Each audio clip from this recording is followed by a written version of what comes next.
Sorry, I have come very late. I was traveling from Kerala. I reached here directly from the airport. Somehow I joined you to pay my tributes, red salutes to Comrade Sai Baba. I came to know Comrade Sai Baba in mid-90s. Comrade A.B. Bardhan was the General Secretary of our party. Comrade Sai Baba used to visit our headquarters to have discussion on multiple issues that country was facing. He used to sit with Comrade Bardhan and take up issues one by one. I used to be present during those discussions. That's how I came to know Comrade Sai Baba. He was a great fighter. He was a great revolutionary. He may not be with us physically, but his legacy remains. He is with us. A great fighter never dies. A great revolutionary never dies. And Comrade Sai Baba will be with us. His legacy will keep inspiring people across the country. When I was in Parliament, I moved a private member bill asking the government to delete Section 124A of the Indian Penal Code. That is, sedition charges must be deleted. It's a colonial relic. We should not keep them on our statute. The government argued left-wing extremism is the single largest threat to internal security of the country. Then I asked the government of the day, you keep talking about left-wing extremism. Though we have some differences on the strategy and tactics, some differences on the methodology of struggles, we recognize the left-wing extremists question the government of the day. They criticize the policies of the government of the day.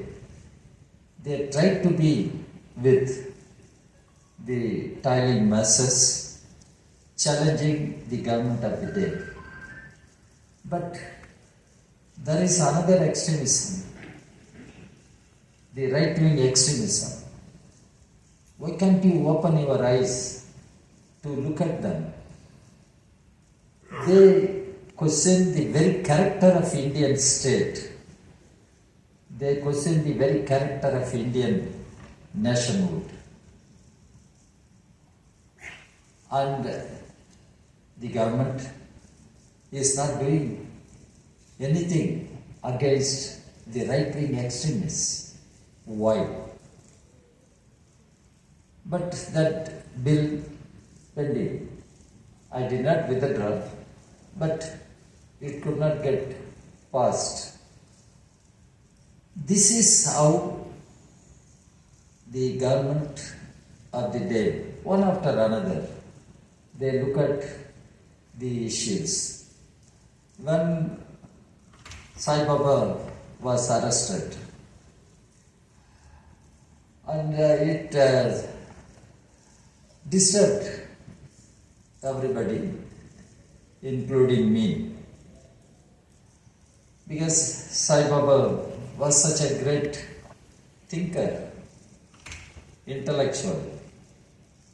He had a passion, not just for teaching, he had a passion for reading, learning.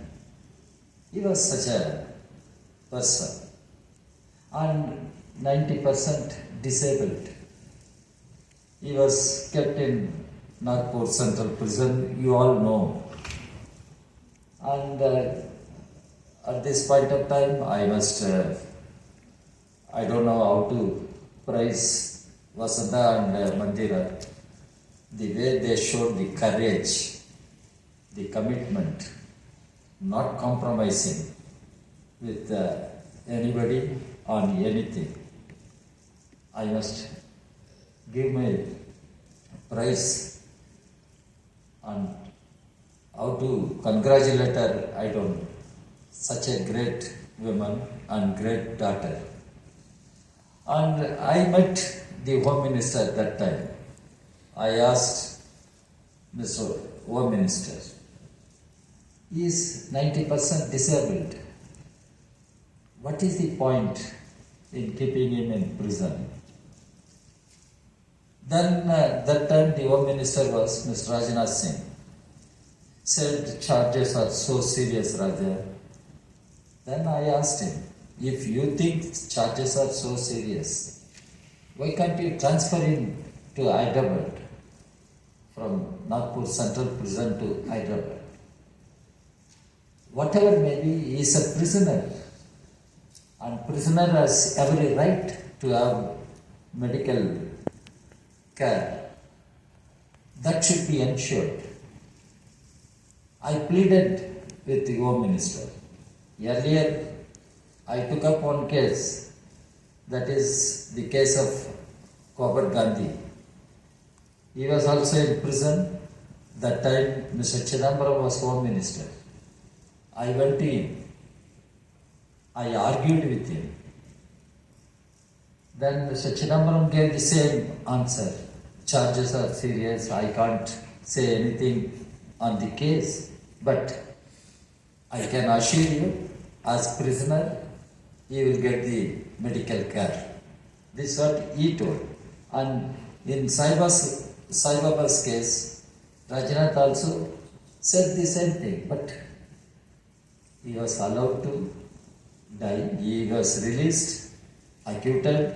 But what is the responsibility, accountability of the government to keep him for such a long time in prison? This is how the Indian state functions today. We must take note. Indian state has its own way of addressing the problems. Now, anybody can, the present government can call me urban Maoist, urban Naxalite. Already all of our family members have sedition charges filed against us. That is not the issue. That is not the issue. Whether we are branded as urban Maoists or urban Naxalites, that is not the issue. The issue is how to fight the right-wing fascist policies of the government. That is what we should think. Sai Baba was a great fighter, and nothing discouraged him. And when he was in prison, Vasanta used to visit our residence. The reason is Sai Baba wanted some materials, journals for his reading, and she used to come and take whatever journals I was having to hand over to Sai Baba. This is the spirit of a revolutionary, great revolutionary. Sai Baba was a great fighter. Now when we pay our tributes to Sai Baba, we must take a resolve. The present regime is nothing but a fascist regime, and the way they use UAPA,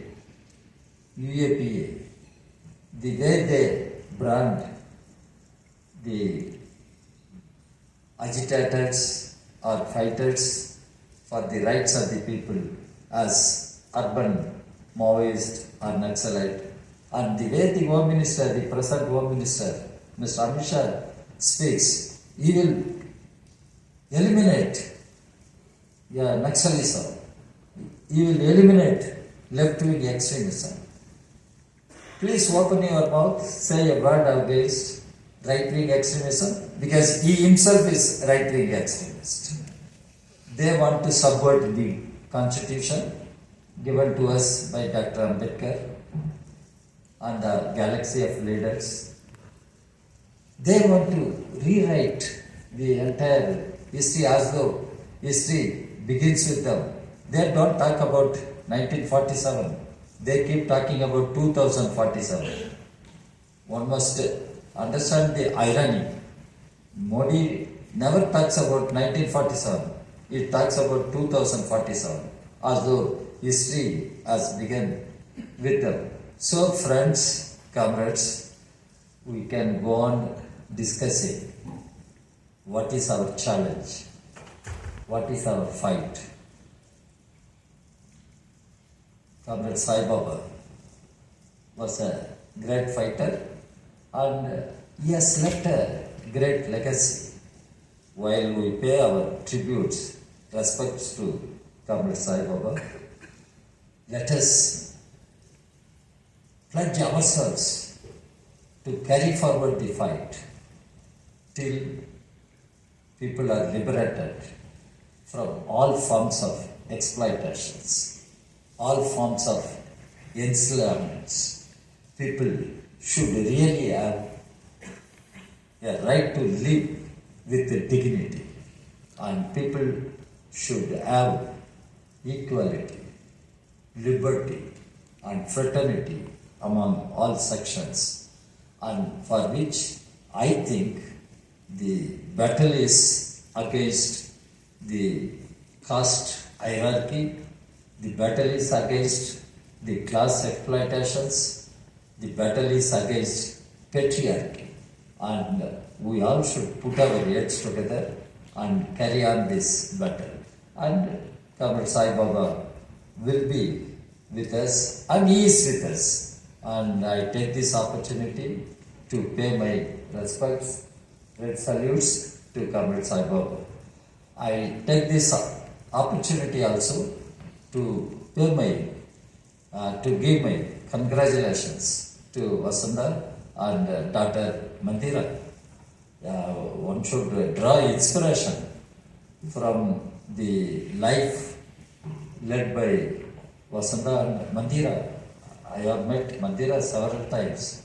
The braveness, the courage and commitment of a young girl, young daughter, it is wonderful, I must say.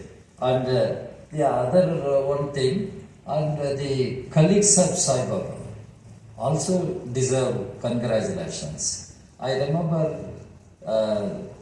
Madam Nandita Narayan, whether she is here or not, I don't know. She used to invite me for any demonstration, for any solidarity activity, for the release of Sai Baba.